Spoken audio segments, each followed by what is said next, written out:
Hello everyone. तो previous session को हम लोग आगे कंटिन्यू कर रहे हैं।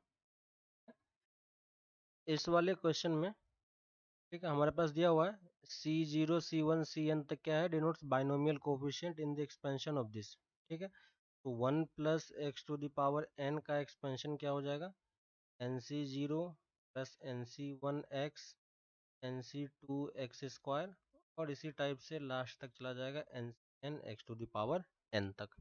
ठीक है, और हमसे जो पूछा है coefficient C0 plus C1/2 plus C2/3, और ये लास्ट में Cn/n+1।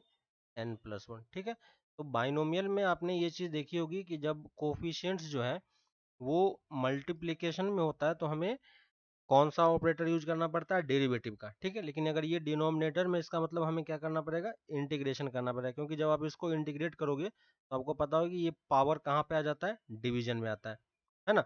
तो देखो C2 के पावर में इसका एक ज्यादा टर्म नीचे में आ जाएगा, सब में देखो n का इंटीग्रेशन क्या हो जाएगा, n+1। यानी हमें इसका अगर वैल्यू निकालनी है तो हमें क्या करना होगा, इसको इंटीग्रेट करना होगा। ठीक है, तो हम यहाँ पे दोनों तरफ इंटीग्रेट कर देंगे।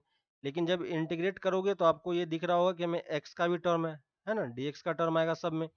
लेकिन अगर आप इंटीग्रेशन देख रहे हो तो हमें इंटीग्रेट कहाँ से करना पड़ेगा, क्योंकि सब में x का कोई टर्म नहीं है, यानी इसने x की जगह पे तो 1 पुट किया होगा। ठीक है, तो हम इसको इंटीग्रेट कहाँ से कहाँ तक करते हैं, 0 से 1 तक।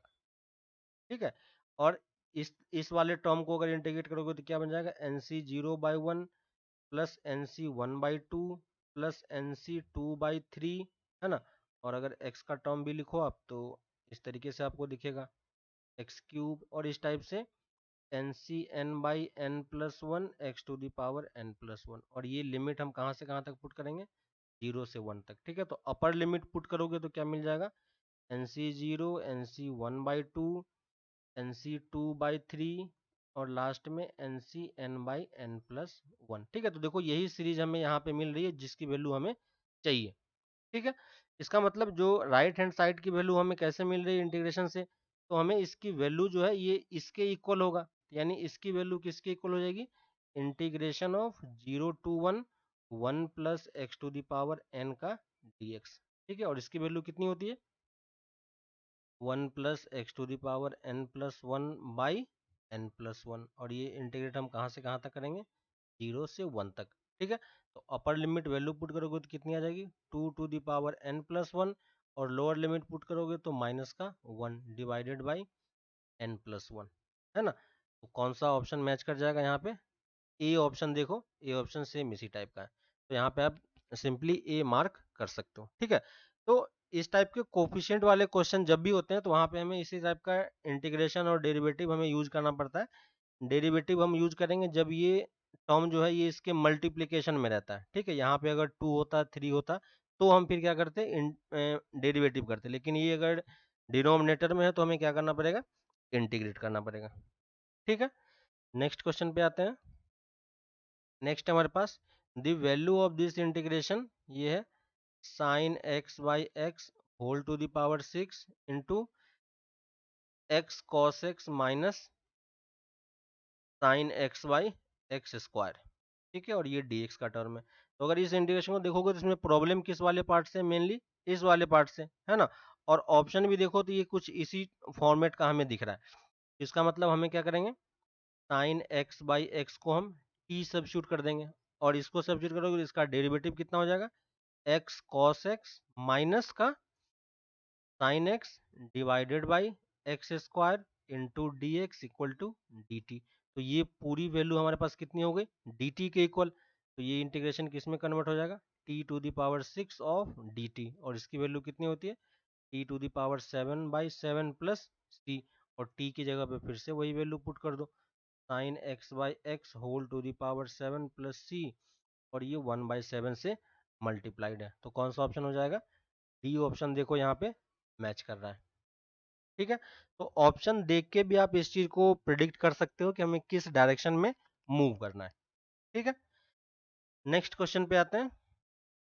नेक्स्ट है हमारे पास, if the difference between the number of subsets of two set A and B. ठीक है, तो लेट्स से कि ए में जो नंबर ऑफ एलिमेंट है वो n है और बी में जो नंबर ऑफ एलिमेंट है वो m है, तो ए के कितने सबसेट पॉसिबल है? ठीक है, ए के टोटल सबसेट देखोगे तो वो कितने हो जाएंगे? 2 टू द पावर n, और इसके सबसेट कितने हो जाएंगे? 2 टू द पावर m, है ना। टोटल नंबर ऑफ सबसेट्स का यही फॉर्मूला होता है 2 टू द पावर, या अगर पावर सेट की बात करो तो power set he total number of subset देता है। तो ये वैल्यू कितनी हो जाए? 2 टू द पावर n और 2 टू द पावर m, और ये बोल रहा है कि इन दोनों का डिफरेंस की वैल्यू कितनी है? तो 2 to the power n minus 2 to the power m equal to 120 दिया हुआ है। अब क्योंकि हमें नहीं पता कि कौन सा बड़ा है कौन सा छोटा है, तो हमने यहाँ पे मॉड यूज कर लिया। क्लियर है, ये वैल्यू आ गई। और हमसे पूछा है n of a cross b की वैल्यू किसके इक्वल, यानी n of a cross b की वैल्यू कितनी हो जाएगी? n of a into n of b, है ना, ये चीज है। अब देखो यहाँ पे क्योंकि ये एक्सपोनेंशियल का टर्म है और इस तरफ में एक नंबर है, तो डायरेक्टली हम इसको सॉल्व नहीं कर सकते क्योंकि ये डिफरेंस के फॉर्मेट में। तो आपको एक्चुअली में क्या करना पड़ेगा? चेक करना पड़ेगा ऑप्शन की कौन सा ऑप्शन यहाँ पे मैच कर रहा है। ठीक है, तो यहाँ पे n और m का कुछ ना कुछ टर्म आएगा। ठीक है, n की कुछ वैल्यू आएगी और m की कुछ वैल्यू आएगी, है ना। बस यही n और m की वैल्यू हमें लेके यहाँ पे चेक करना है। ठीक ना, तो अब यहाँ पे n और m की वैल्यू लेके चेक करोगे तो आपको क्या करना है? फाइनली जब नंबर ऑफ एलिमेंट्स की बात आएगी तो नंबर ऑफ एलिमेंट्स कितना हो जाएगा? Number of elements n into M ही आ जाएगा हमारा, है कि नहीं? क्योंकि ये जो इक्वेशन सेटिस्फाई करेगा वही n और m है, तो फाइनल आंसर हमारा n इंटू एम ही होने वाला है कि नहीं? तो ये जो ऑप्शन हमें दिया हुआ है यहाँ पे, जो ऑप्शन आप देखोगे ये एक्चुअली में दो नंबर का प्रोडक्ट है ना। तो इसको चेक करने के लिए आपको क्या करना है कि इसमें से सारे नंबर का प्रोडक्ट के फॉर्मेट में एक बार लिख लो। ठीक है, तो इसका प्रोडक्ट लिखो, ये कितना होगा? ये इसको हम 3 इंटू 7 लिख सकते हैं। ये कितना होगा? 3 इंटू 6 भी लिखा जा सकता है और 2 इंटू 9 भी लिखा जा सकता है। ठीक है, 1 इंटू 18 भी लिखा जा सकता है, लेकिन उसकी जरूरत नहीं पड़ेगी। 25 को क्या लिख सकते हैं? 5 इंटू 5। 24 को 8 इंटू 3, 2 इंटू 12, है ना, 6 इंटू 4, इस टाइप से जितने भी पॉसिबल है। और एक एक ऑप्शन आप रख के यहाँ पे चेक कर लो कि ये कौन सा इक्वेशन सेटिस्फाई कर रहा है ना, क्योंकि डायरेक्टली इसको सॉल्व करना पॉसिबल नहीं है, तो आपको ऑप्शन के थ्रू आप चेक कर सकते हो। ठीक है, तो ये वाला ऑप्शन तो आपको दिख रहा है कि पॉसिबल नहीं हो, क्योंकि दोनों इक्वल हो जाएगा तो ये 0 हो जाएगा। ठीक है, वैसे ही इस वाले में देखो 2 टू द पावर 9 बहुत ज्यादा होता है और 2 टू द पावर 2 कम होता है, तो ये वाला भी पॉसिबिलिटी नहीं है। ठीक है, उसी तरीके से ये पॉसिबिलिटी भी आप हटा सकते हो, ये वाला पॉसिबिलिटी भी आपका हट जाएगा। ठीक है, तो इस टाइप से आप क्रॉस चेक कर सकते हो, है ना। तो ये ऑप्शन मैच नहीं करेगा, ये ऑप्शन मैच नहीं करेगा, सिर्फ कौन सा ऑप्शन मैच कर जाता है? 3 और 7 का, यानी n और m की वैल्यू कौन सी पॉसिबल है ना। तो अगर n और m की बात करें तो n और m जो पॉसिबल है वो या तो 3 7 होगा या फिर 7 3 होगा। ठीक है, लेकिन दोनों का मल्टीप्लीकेशन हमें कितना मिलेगा? 21 ही मिलेगा, है ना। तो यहाँ पे आपको ऑप्शन से क्रॉस चेक करना थोड़ा सा इजी पड़ेगा कि इसको सॉल्व करने के रिस्पेक्ट में। ठीक है, तो इस तरीके से आप ये क्वेश्चन को क्रॉस चेक करके आंसर निकाल सकते हो। ठीक है, नेक्स्ट पे आते हैं। नेक्स्ट है हमारे पास एक फंक्शन हमें डिफाइन किया गया है 0 to 7 से लेके 0 to 70 तक। ठीक ना, और हमें एक फंक्शन दिया हुआ है f x equal to x³ minus 12x² plus 45x। ठीक है, यहाँ से x कॉमन लोगे तो ये क्या हो जाएगा? x² माइनस 12x प्लस 45, और इसका फैक्टर करोगे तो ये कितना आ जाएगा? x माइनस 15 और x प्लस 3, है ना। पॉसिबल है क्या? नहीं, इसका पॉसिबल नहीं होगा, है ना। तो ये इसका फैक्टर यहाँ पे आप नहीं निकाल पाओगे, तो ये 12x प्लस 45 ही रहेगा। ठीक है, तो एफ एक्स की वैल्यू हमारे पास ये आ रही है। क्यूबिक फंक्शन है तो इसके या तो एक रूट होंगे या फिर 3 रूट्स होंगे। ठीक है, तो यहाँ पे आपको दिख रहा है कि ये वाला जो क्वाड्रेटिक वाला पार्ट है, इस वाले पार्ट का कोई सॉल्यूशन नहीं आ रहा, क्योंकि इसका डी चेक करोगे तो डी कितना आ जाएगा? b² तो b² 44 और माइनस 4ab, तो 45 इंटू 4 कितना दे देगा? 90, है ना, सॉरी 180 के आसपास दे देगा। तो ये इससे ज्यादा है, तो डी इसका क्या आ रहा है? इसका डी नेगेटिव आ रहा है, यानी इसके सिर्फ एक ही सॉल्यूशन पॉसिबल है। ठीक है, लेकिन क्वाड्रेटिक है ना, तो क्वाड्रेटिक है तो ये कैसे जाएगा? एक सॉल्यूशन इसका 0 पे है। ठीक है, तो ये इस टाइप का कुछ कर्व बनेगा, है ना। तो क्वाड्रेटिक है तो ये इस टाइप का कर्व तो देगा ही, है ना, एक कर्व तो आएगा ही, लेकिन क्योंकि ये इसको कट नहीं कर रहा है तो ये इसके ऊपर से कहीं से क्रॉस कर जाएगा। है ना। तो इस टाइप का कर्व ये बन रहा है, और अगर इस तरीके से समझ में नहीं आ रहा है तो आप इस वाले फंक्शन को डिफरेंशिएट करो। डिफरेंशिएट करोगे तो कितना आ जाएगा, 3x² माइनस 24x प्लस 45, ठीक है। और यहाँ से 3 कॉमन लोगे तो ये फैक्टर बन जाएगा x माइनस 3 और x माइनस 5 का, ठीक है। x माइनस 3 और x माइनस 5 की अगर बात करोगे तो ये कहाँ पे जीरो होगा, है ना। तो यहाँ पे देखो, ये 3 पे आ जाएगा और ये 5 पे आ जाएगा, ठीक है। और यहाँ से कर्व आप प्लॉट करोगे तो ये ऐसा कुछ आ रहा है। तो यहाँ से 5 से आगे पॉजिटिव है, यहाँ पे नेगेटिव है, यहाँ पे पॉजिटिव है।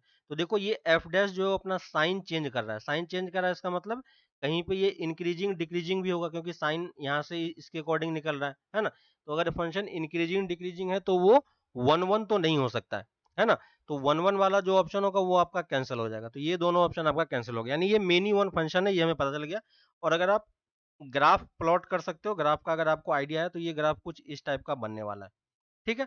तो 1 1 तो नहीं है, ये चीज हमें पता चल गया। तो मेनी वन, अब ऑन टू और इन टू में से क्या होगा, तो इसका को डोमेन कितना है इस फंक्शन का। इस फंक्शन के को डोमेन की बात करोगे तो ये हमें दिया हुआ है 0 से 70 तक, ठीक है।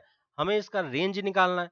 रेंज कहाँ से स्टार्ट हो रहा है, एक्स की वैल्यू 0 से, तो एक्स की वैल्यू 0 पुट करोगे तो ये 0 से ही स्टार्ट होगा, है ना। तो ये वाला जो फंक्शन है ये एक्चुअली में 0 से ही स्टार्ट होकर ऊपर बढ़ रहा है, ठीक है। और हाईएस्ट वैल्यू मैक्सिमम वैल्यू कहाँ पे जाएगी, तो इस रेंज में अगर आप चेक करोगे, ठीक है, इस रेंज में अगर आप चेक करोगे तो एफ ऑफ हमारे पास दो वैल्यू आ रही है, एक वैल्यू 3 आ रही है और एक वैल्यू 5 आ रही है, ठीक है। तो इस दोनों वैल्यू पे चेक करोगे और एक एंड पॉइंट हमारे पास 7 भी है, ठीक है, और एक एंड पॉइंट हमारे पास 0 भी है। तो अगर हम इस फंक्शन के मैक्सिमम और मिनिमम की बात करते हैं तो मैक्सिमम मिनिमा कहाँ पे मिल सकता है ना। और हम लोग क्या बात कर रहे हैं, एब्सोल्यूट मैक्सिमा मिनिमा की बात कर रहे हैं। तो आपको ये चारों पॉइंट कैलकुलेट करना पड़ेगा, एफ ऑफ 0 कैलकुलेट करना पड़ेगा, एफ ऑफ 3 कैलकुलेट करना पड़ेगा, है ना, एफ ऑफ 5 कैलकुलेट करना पड़ेगा, एफ ऑफ 0 की वैल्यू तो 0 है ना, और एफ ऑफ 7 भी आपको कैलकुलेट करना पड़ेगा, ठीक है। तो एफ ऑफ 0 की वैल्यू 0 आ रही है, एफ ऑफ 3 पुट करोगे इस वाले फंक्शन में, ठीक है, यहाँ पे आप इजिली पुट कर सकते हो। तो 3 पुट करोगे तो ये 54 आता है, ठीक है। एफ ऑफ 5 पुट करोगे तो 50 मिलेगा, और एफ ऑफ 7 पुट करोगे तो ये 70 दे देगा, है ना। तो एब्सोल्यूट मैक्सिमा की बात करें तो एब्सोल्यूट मैक्सिमा हमें कहाँ पे मिल रहा है, कितनी वैल्यू मिल रही है, 70 मिल रही है। और एब्सोल्यूट मिनिमा कितना हो जाएगा, 0। और ये दोनों क्या देगा हमें, लोकल मैक्सिमा और लोकल मिनिमा देगा, ठीक है। इसका मतलब जो इसका रेंज है वो रेंज भी कहाँ से कहाँ तक है, रेंज भी इसका 0 से 70 तक ही है, क्योंकि एब्सोल्यूट मैक्सिमा और एब्सोल्यूट मिनिमा यही दोनों पॉइंट आ रहा है। इसका मतलब ये ऑन टू फंक्शन होगा, है ना। तो मेनी वन होगा एंड ऑन टू हो जाएगा, ठीक है। तो इस तरीके से आप डेरिवेटिव यूज करके भी इस चीज को कर सकते हो, ठीक है। नेक्स्ट क्वेश्चन पे आते हैं, ठीक है। नेक्स्ट क्वेश्चन पे आते हैं, यहाँ पे हमें दिया हुआ area bounded by the curve. तो पहला कर्व है हमारे पास Y square greater than equal to 2x, दूसरा कर्व है X square plus Y square less than equal to 4x, इसको इस तरफ लेके आ गए तो ये लेस देन इक्वल टू 0, और x greater than equal to 0, y greater than. इसका मतलब ये हमें सिर्फ किसके बारे में बोल रहा है, सिर्फ हमें फर्स्ट क्वाड्रेंट को ही देखना है, ठीक है ना। तो अगर अब इसका आप कर्व प्लॉट करोगे तो y square equal to twice x है ना। तो वो कहाँ से पास करेगा, वो ओरिजिन से ही पास करेगा, है ना।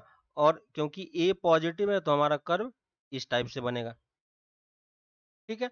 दूसरा ये भी हमारा क्या है, ओरिजिन से ही पास करने वाला सर्कल है, जिसका सेंटर कहाँ पे है, सेंटर 2,0 पे है, ठीक है। और इसको जब आप प्लॉट करोगे और इसका रेडियस भी आप निकाल सकते हो, ठीक है। तो ये कुछ कर्व ऐसा बनेगा, ठीक है, आप प्लॉट करके देखना।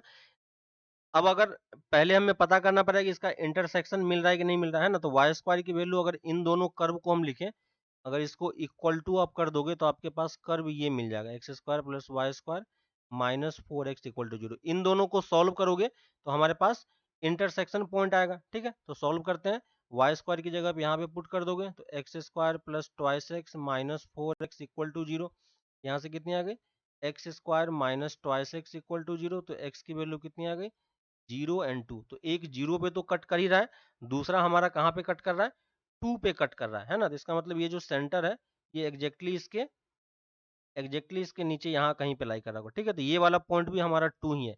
तो x की वैल्यू 2 होगी तो y की वैल्यू कितनी हो जाएगी, y की वैल्यू भी 2 मिल जाएगी, है ना। तो यहाँ से हमारा ये वाला x की वैल्यू यहाँ पे 2 पुट कर दो, ये वाला पॉइंट भी, यानी इस पॉइंट का कोऑर्डिनेट कितना हमारे पास 2,2 है ना। और हमें जो एरिया है वो वाई स्क्वायर की वैल्यू 2x से ज्यादा होना चाहिए, तो वाई स्क्वायर के बाहर वाला कर्व होगा और सर्कल के अंदर वाला कर्व, तो ये कौन सा वाला कर्व आ रहा है, ये वाला कर्व आ रहा है। ठीक है, इसको अगर मैं जूम करके यहाँ पे थोड़ा सा प्लॉट करके देखूं तो आपको कुछ इस टाइप का दिखाई पड़ेगा ये। ठीक है, मैं उसी फिगर को थोड़ा सा बड़ा करके बना रहा हूँ ताकि आप अच्छे से इस चीज को विजुअलाइज कर पाओ, है ना। ये कर्व कुछ इस टाइप का बन रहा होगा। ठीक है, तो हमें ये वाला कर्व निकालना है, और ये वाला कर्व कहाँ से कहाँ तक, x की वैल्यू 2 है, सेंटर इसका यहीं पे है। ठीक है, और हमें सिर्फ पॉजिटिव एक्स फर्स्ट क्वाड्रेंट की बात कर रहा है तो हम फर्स्ट क्वाड्रेंट में निकालेंगे।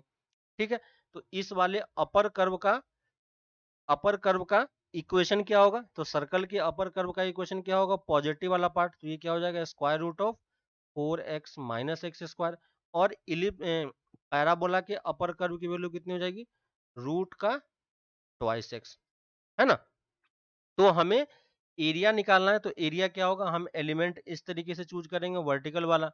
ठीक है, तो एरिया क्या लिखोगे, area equal to integration 0 to 2 और upper curve minus lower curve. Upper curve कौन सा है, सर्कल वाला, तो ये कितना हो जाएगा 4x minus x square minus lower curve square root of twice x dx।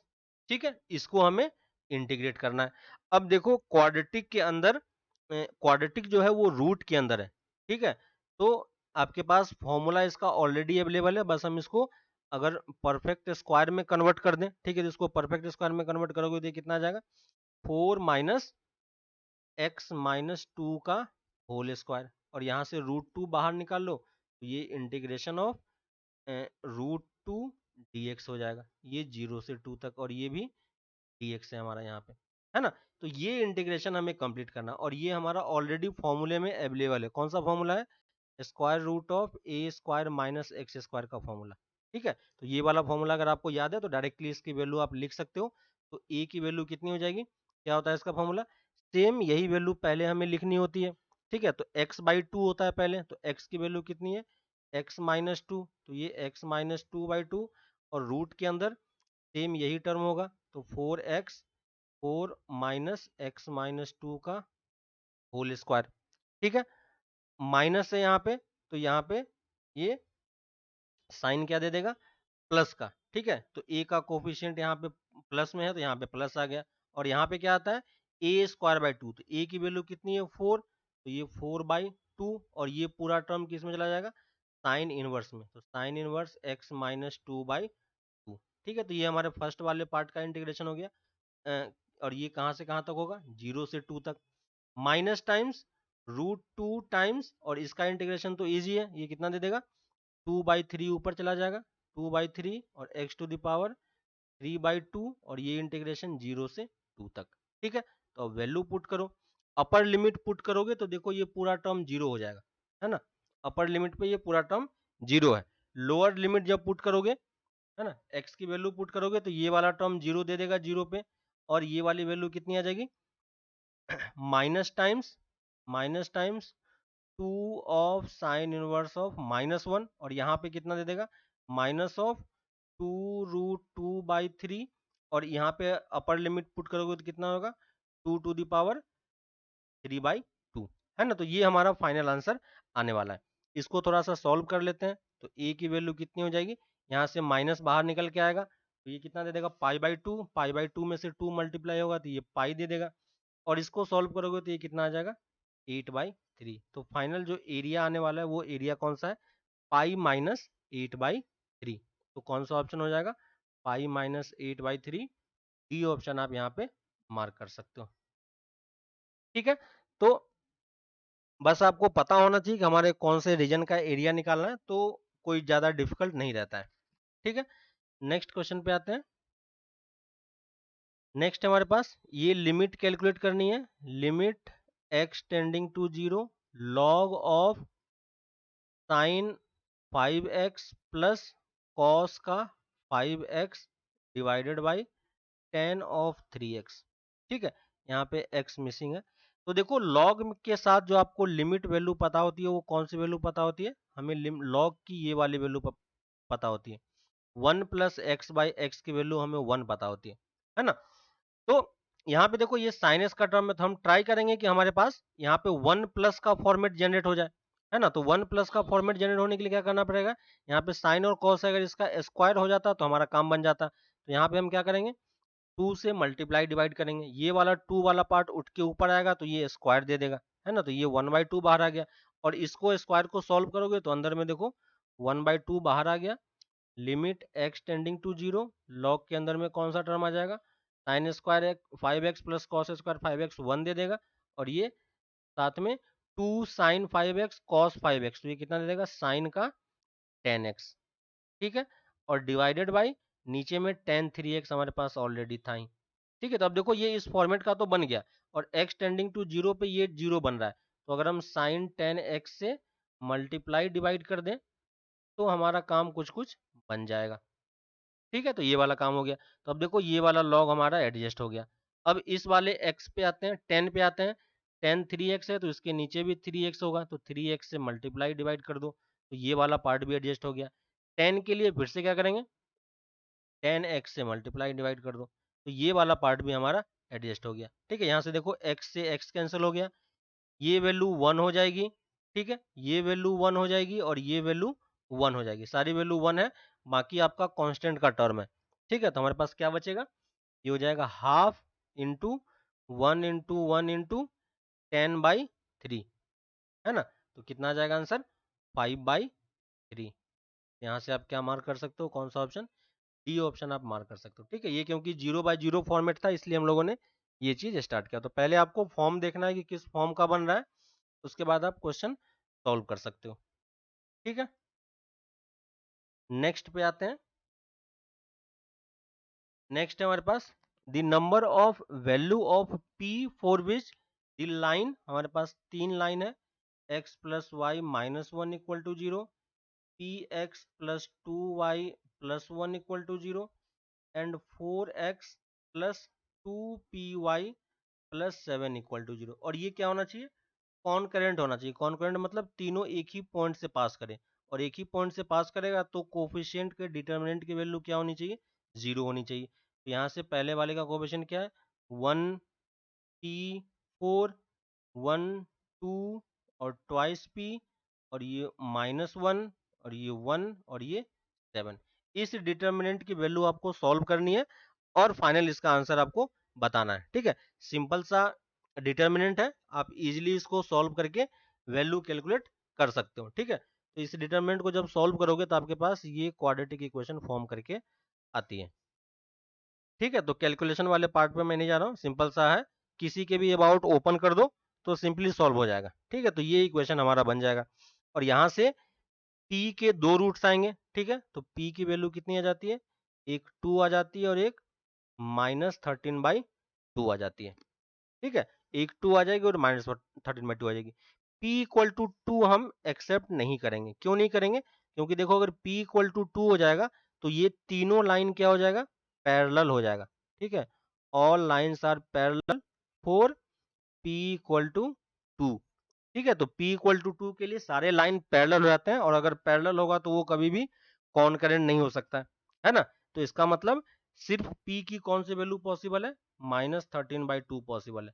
तो हमें नंबर ऑफ वैल्यूज p की बात कर रहा है, तो p की कितनी वैल्यू पॉसिबल है, सिर्फ एक वैल्यू ही पॉसिबल है, जो कि -13/2 होगा, जिसके लिए हमें ये कॉनकरेंट इक्वेशन देगा, ठीक है, कॉनकरेंट लाइंस बनेगा, ठीक है। नेक्स्ट पे आते हैं। नेक्स्ट है हमारे पास यहाँ पे if y equal to 1/x दिया हुआ है, ठीक है। तो हमारे पास इक्वेशन है y इक्वल टू 1/x, तो हमें वैल्यू किसकी निकालनी है, dy by square root of 1 plus Y square plus d x upon 1 plus x to the power 4 का, है ना, यहाँ पे भी 4 है और यहाँ पे भी 4 है, और ये +3, इसकी वैल्यू हमें कैलकुलेट करनी है, ठीक है। तो डेरिवेटिव का टर्म हमें दिख रहा है, यहाँ पे भी हम इसको डिफरेंशिएट कर सकते हैं, तो dy/dx की वैल्यू कितनी हो जाएगी, -1/x²। इसी फॉर्मेट में कन्वर्ट करें तो क्रॉस मल्टीप्लाई कर दोगे तो ये क्या आ जाएगा, x² dy plus dx equal to 0, ठीक है। तो देखो इसी फॉर्मेट का बन रहा है, बस नीचे में स्क्वायर रूट ऑफ 1 प्लस का टर्म है, तो हम इसको पूरे इक्वेशन को square root of 1 plus x to the power 4 से डिवाइड कर देते हैं दोनों साइड, तो राइट हैंड साइड पे तो कोई फर्क नहीं पड़ेगा। ठीक है, इस नीचे वाले पार्ट से अगर आप एक्स टू द पावर 4 बाहर निकाल लो, किसमें, इस वाले पार्ट में, डी वाई वाले पार्ट में। ठीक है, तो यहाँ से नीचे से अगर आप एक्स टू द पावर 4 बाहर निकालोगे तो एक्स स्क्वायर बाहर आ जाएगा, है ना, तो ये क्या बन जाएगा, square root of 1 plus 1 by x to the power 4। ठीक है, और एक्स स्क्वायर से एक्स स्क्वायर कैंसिल हो जाएगा, ये d x by square root of 1 plus x to the power 4 होगा, और अभी भी वैल्यू 0 होगी। और क्योंकि y equal to 1 by x है, तो 1 by x to the power 4 की वैल्यू कितनी हो जाएगी, y टू द पावर 4, तो ये क्या हो जाएगा, d y square root of 1 plus y to the power 4 plus d x upon square root of 1 plus x to the power 4, है ना, और ये क्या है, इक्वल टू 0 है, और हमें किसकी वैल्यू चाहिए, दिस टर्म, तो इसकी वैल्यू कितनी होगी, 0, तो फाइनली सिर्फ क्या बच गया हमारे पास, 3 बच गया, है ना, तो दोनों तरफ 3 ऐड कर दोगे तो फाइनल आंसर आपका कितना आ जाएगा, 3। तो इसकी वैल्यू कौन सी हो जाएगी, इसकी वैल्यू बी ऑप्शन आप यहाँ पे मार्क कर सकते हो। ठीक है, नेक्स्ट क्वेश्चन पे आते हैं। नेक्स्ट है हमारे पास, from the point P on the circle, एक सर्कल है हमारे पास जिसका सेंटर ओरिजिन पे है। ठीक है, तो सेंटर हमें इसका पता है, तो ये हम एक सर्कल ड्रॉ कर लेते हैं, सेंटर ओरिजिन पे, और रेडियस कितना है, 2√9 के इक्वल है। ठीक है, 2 कॉर्ड हमें, सॉरी 3√9 है ना, √18 है, तो और 2 कॉर्ड है P Q and P R. ठीक है, तो यहाँ पे कोई भी एक पॉइंट ले लो पी, ठीक है, और यहाँ से 2 कॉर्ड ड्रॉ करो जो कि इक्वल लेंथ का होगा। ठीक है, ये हमारा हो गया पी क्यू और ये पी आर हो गया, है ना। हमसे क्या बोला है, then the value of cos of angle Q P R, यानी इस एंगल की ये बात कर रहा है। ठीक है, तो ये एंगल हमें निकालना है, क्योंकि हमें सर्कल पता है। ठीक है, क्योंकि हमें सर्कल पता है, तो हम क्या कर सकते हैं, इसको अगर आप यहाँ से ज्वाइन कर दो तीनों पॉइंट को सेंटर के साथ, ठीक है, सेंटर के साथ अगर ज्वाइन कर दोगे तो ऐसा बनेगा, और ये दोनों ट्रायंगल क्या हो जाएंगे, दोनों ट्रायंगल आपका है ना, दोनों ट्रायंगल सेम ट्रायंगल है। देखो आप, दोनों का साइड साइड लेंथ देखो, ये दोनों इक्वल है, ये कॉमन साइड है, और ये दोनों लेंथ 2 के इक्वल है। ठीक है, ये रेडियस है, तो ये रेडियस कितना हो जाएगा, 3√2, और ये रेडियस भी कितना हो जाएगा, 3√2, है ना। अब अगर आप यहाँ पे एंगल देखोगे, तो क्योंकि ये दोनों सेम ट्रायंगल है, सेम टाइप का है, तो ये एंगल अगर थीटा होगा तो ये एंगल भी कितना होगा, थीटा ही हो जाएगा, है ना। तो यहाँ से हम कॉस थीटा की वैल्यू निकाल सकते हैं। ठीक है, हमें वैल्यू किसकी चाहिए, एक्चुअली में वैल्यू हमें चाहिए कॉस ऑफ 2 थीटा की, तो यहाँ से पहले हम कॉस थीटा निकाल सकते हैं इस वाले ट्रायंगल से। ठीक है, तो कॉस थीटा की वैल्यू किसके इक्वल हो जाएगी, कोसाइन रूल हम यूज कर रहे हैं, तो कोसाइन रूल कितना हो जाएगा, 3√2 का whole square plus 2 square minus का 3√2 का whole square divided by 2 times 2 into 3√2। ठीक है, तो यहाँ से देखो ये दोनों टर्म कैंसिल हो गया, यहाँ से ये दोनों टर्म कैंसिल हो जाएगा, है ना। तो कॉस थीटा की वैल्यू किसके इक्वल आ गई, 1/3√2 के, है ना, ये हमारा कॉस थीटा की वैल्यू होगी। और कॉस 2 थीटा हमें निकालना है, तो हमारे पास फॉर्मूला ऑलरेडी अवेलेबल है 2 कॉस स्क्वायर थीटा -1, तो कॉस थीटा की वैल्यू पुट कर दो, तो ये कितना हो जाएगा, 2 इंटू 1/18 - 1, है ना, तो यहाँ से कितना दे देगा, 1/9 -1, और 1/9 -1 कितना हो जाएगा, माइनस का 8/9, तो कौन सा ऑप्शन हो जाएगा, बी ऑप्शन आप यहाँ पे इजिली मार्क कर सकते हो। ठीक है, तो ये थोड़ा सा ज्योमेट्री बेस्ड क्वेश्चन था, ज्योमेट्री करके आप ये क्वेश्चन कर सकते हो। नेक्स्ट पे आते हैं। नेक्स्ट है हमारे पास the equation of parabola which cuts the parabola, ये एक पैराबोला जो हमें गिवन है y = 4bx, तो इस पैराबोला का सेंटर कहाँ पे होगा, सेंटर इसका 0 पे होगा, है ना, और ये कुछ इस तरीके का बनेगा। ठीक है, और इसका लोकस फोकस कहाँ पे होगा, b, 0 पे, है ना, तो ये इसका क्या है, फोकस है। ठीक है, cuts orthogonally having the same axis and length of latus rectum कितना हो जाएगा, 8b, है ना, लेंथ ऑफ लेटेस्ट रेक्टम कितना हो जाएगा, 8b। तो अगर आप ध्यान दोगे, तो क्योंकि क्योंकि इसका जो ये है, इसका जो एक्सिस है वो एक्सिस सेम इसी के एक्सिस के अलोंग है, ठीक है, और इसी को ये ऑर्थोगोनली कट कर रहा है। तो आपको ये देखना चारों ऑप्शन में अगर आप अगर देखोगे तो सबका क्या है, सबका वर्टिसेस अलग अलग है, ठीक है, सबका फोकस डिफरेंट है, क्योंकि सेम एक्सिस है, ठीक है, तो इसका मतलब इसका फोकस भी क्या होगा, इसका फोकस भी सेम टाइप का ही आएगा, ठीक ना। तो बस आपको ऑप्शन से मैच कराना है कि कौन सा ऑप्शन में आपका, देखो सब में बी का टर्म -8 भी है, -8 भी है, ठीक है। प्रॉपर्टी अगर आप यूज करना चाहो तो बस आपको एक और पैराबोला एज्यूम करना पड़ेगा, और उस पैराबोला के लिए हमें दोनों का intersection angle between their tangents कितना आना चाहिए हमारे पास, 90 डिग्री आना चाहिए, है ना। तो वो कंडीशन आप यूज करके भी निकाल सकते हो, लेकिन यहाँ से अगर आप ऑप्शन पे ध्यान दोगे, है ना, तो ऑप्शन थोड़ा सा आपको क्लियर दिखेगा, ठीक है। तो यहाँ से देखो सबका वर्टिसेस, सबका जो फोकस है वो डिफरेंट है, ठीक है। तो सबका फोकस हमारा क्या होना चाहिए, सेम होना चाहिए, ओरिजिनली फोकस जो होगा उसका सेम, यही इसका फोकस भी होना चाहिए, ठीक है। तो इसका फोकस कितना होगा, तो इसका फोकस आप कैसे निकालोगे, तो देखो ये वाला इक्वेशन है, अगर मैं इसको कैपिटल एक्स इक्वल टू, है ना, अगर मैं capital y square equal to 4a capital x मान लूं, ठीक है, तो इसका जो फोकस होता है वो कहाँ पे होता है, कैपिटल एक्स इक्वल टू ए पे, और y की वैल्यू कितनी हो जाती है, 0, ठीक है। पहले वाले के लिए देखो a की वैल्यू कितनी है, पहले सबके लिए देखो इन चारों ऑप्शन में a की वैल्यू कितनी है, 4ab होता है ना, क्या होता है 4ab। तो 4 अगर हटा दोगे तो माइनस ट्वाइस बी सबका क्या हो जाएगा, माइनस ट्वाइस बी क्या हो जाएगा, सबका ए की वैल्यू हो जाएगी, ठीक है। तो माइनस ट्वाइस भी तो हमारे पास यहाँ पे है ही, ठीक है। कैपिटल एक्स क्या होगा, कैपिटल एक्स वाला ये वाला टर्म है सबका, ठीक है। तो कैपिटल एक्स हमारा ये वाला टर्म है, तो कैपिटल एक्स अगर चेक करोगे तो हमें वही वाली वैल्यू चूज करनी है जिसके लिए हमें सेम फोकस मिल जाए, ठीक है, हमें वही वाली वैल्यू चूज करनी है जिसके लिए हमें सेम फोकस मिल जाए, ठीक है ना। तो सेम फोकस मिलने के लिए क्या होना पड़ेगा, सेम फोकस के लिए क्या होगा, तो देखो सेम फोकस के लिए पहले वाला ऑप्शन अगर चेक करोगे तो x -8 b equal to minus twice b हो जाएगा, तो यहाँ से x की वैल्यू कितनी आ जाएगी, x की वैल्यू आ जाएगी 6b, तो 6b कॉमा 0 आ गया, तो ये हमारा पॉसिबिलिटी नहीं है।